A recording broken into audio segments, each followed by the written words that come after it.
Hello, ഞാൻ ഇന്ന് ഉണ്ടാക്കാൻ പോണത് എൻ്റെതായ രീതിയിലുള്ളൊരു നൂഡിൽസാണ് കേട്ടോ. എല്ലാവരും ഒന്ന് ട്രൈ ചെയ്ത് നോക്കും, നല്ല ടേസ്റ്റാണ്. ഇതിൽ ഞാൻ നൂഡിൽസിൻ്റെ മസാല ചേർക്കണില്ല കേട്ടോ. നമ്മൾ വീട്ടിലുള്ള മുളകും പൊടി, മഞ്ഞൾപ്പൊടി, ഗരം മസാല, ചിക്കൻ മസാല ഇത് മാത്രം ഇതിൽ ഞാൻ ചേർക്കണുള്ളേ. പിന്നെ ഇതിൽ ഞാൻ ഇത് ഉണ്ടാക്കാത്തവർ ഉണ്ടാവും, ഇത് ഉണ്ടാക്കിയവരും ഉണ്ടാവും കേട്ടോ. അപ്പം ഉണ്ടാക്കാത്തവരൊന്ന് ട്രൈ ചെയ്ത് നോക്കിട്ടാ. ആദ്യം ചട്ടി ചൂടായപ്പോൾ അതിലേക്ക് വെളിച്ചെണ്ണ ഒഴിച്ചു കൊടുത്ത്, വെളിച്ചെണ്ണ നന്നായി ചൂടായപ്പോൾ അതിലേക്ക് ഞാൻ വെളുത്തുള്ളി ചെറുതാക്കി അരിഞ്ഞിട്ട് കൊടുത്തിട്ട് അങ്ങോട്ടും ഇങ്ങോട്ടും ജസ്റ്റ് ഒന്ന് മൂപ്പിച്ചെടുത്തിട്ടുണ്ട്. എന്നിട്ട് നമുക്ക് സവാള ചെറുതാക്കി അരിഞ്ഞതൊന്ന് ഇട്ട് കൊടുത്തിട്ട് അതും ജസ്റ്റ് ഒന്ന് വാടുന്നത് വരെ നമ്മൾ ഇങ്ങനെ ഇളക്കി കൊടുക്കുക കേട്ടോ. പെട്ടെന്ന് വാടി കിട്ടാൻ വേണ്ടിയിട്ട് കുറച്ച് ഉപ്പിട്ട് കൊടുക്കുക. അങ്ങനെ ഞാൻ ഉപ്പിട്ട് കൊടുത്തിട്ടുണ്ട്. പിന്നെ ഇതിലേക്ക് തക്കാളി ഇട്ട് ചെറുതാക്കി അരിഞ്ഞിട്ട് തക്കാളി ഇട്ട് കൊടുത്തിട്ടുണ്ട്.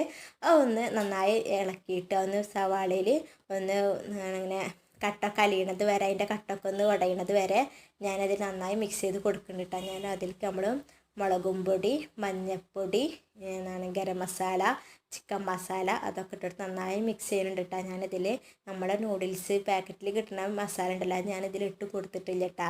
അത് എനിക്ക് വല്ലാണ്ട് ഇഷ്ടമല്ല, മസാല മണോ എനിക്ക് അതിൻ്റെ താല്പര്യമില്ല, അതിൻ്റെ ടേസ്റ്റൊന്നും എനിക്ക് ഇഷ്ടമല്ല. ചിലപ്പം ഇതിൻ്റെ വേറെ ആൾക്കാർക്കൊക്കെ നല്ല ഇഷ്ടമാവും കേട്ടോ. അപ്പോൾ എനിക്കത് ഇഷ്ടമല്ല, അപ്പോൾ ഞാനത് ഇടാണ്ട് കേട്ടോ ഞാനിപ്പോൾ ഉണ്ടാക്കി നോക്കണത്. പിന്നെ നമ്മൾ 2 കോഴിമുട്ട, ഞാൻ 2 റോള് നൂഡിൽസാണ് എടുത്തിട്ടുള്ളത്. അതിലേക്ക് ഞാൻ 2 കോഴിമുട്ട എടുത്തിട്ടുണ്ട് കേട്ടോ. എന്നിട്ട് കോഴിമുട്ട നന്നായി ഇതിൽ ഒന്നാണ് ഒഴിച്ചിട്ട് നന്നായി മിക്സ് ചെയ്തിട്ട് എടുത്തിട്ട് ഒന്ന് കട്ട ആവണ വരെ നല്ലതിൽ മിക്സ് ചെയ്തെടുത്തിട്ട് നമുക്കിതിലേക്ക് നമ്മൾ ഇതുപോലെ ആക്കിയിട്ട് നമുക്കിതിൽ നമ്മളെ നൂഡിൽസ് ഇട്ട് കൊടുക്കുക കേട്ടോ. എന്നിട്ട് ഇതാ ഞാൻ നൂഡിൽസ് നല്ല വെള്ളം വറ്റിയിട്ട് വേണം ഇട്ട് കൊടുക്കാൻ. കോഴിമുട്ടൊക്കെ ഉള്ളതുകൊണ്ട് ചിലപ്പോൾ ഇങ്ങനെ വെള്ളത്തോട്ട് തന്നെ ഒഴിക്കരുതിട്ട്, അപ്പോൾ സംഭവം ടേസ്റ്റ് ഉണ്ടാവില്ല.